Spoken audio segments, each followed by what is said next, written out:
রান্না হচ্ছে বরবটি দিয়ে আলু দিয়ে মাছ দিয়ে আজকে তরকারি করব। আগের দিন বেশ ভালো লেগেছিলো, কিন্তু বরবটি দিয়ে আলু দিয়ে কাটাপোনা মাছ দিয়ে রান্না করেছিলাম, কিন্তু খুব ভালো লেগেছিলো জানো তো। তার জন্য আজকেও সেই রকম মানে একই রকমভাবেই রান্না করব আর কি। জিরে আদা লঙ্কা বেটে দিয়ে রান্না করব। প্রথমে একটু আলুটা একটু ভাবিয়ে নিয়েছি, কেন বলো তো, বরবটিটা যেহেতু বেশিক্ষণ ফুটবে না, তা আর আলু কিন্তু ভাবিয়ে খাওয়া কিন্তু সব থেকে ভালো জিনিস, তাই না?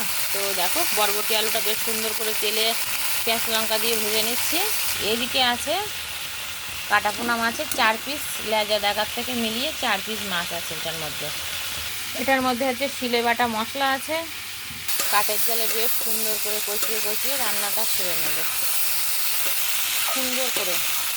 আর কাঠের জালে কিন্তু অনেক দিন ধরেই কিন্তু আমি রান্নাটা করছি, বেশ ভালো লাগছে। বেশ গুছিয়ে নিয়ে বসতে পারলে রান্নাটা কিন্তু বেশ সুন্দরভাবে হয়ে যায়, জানো তো।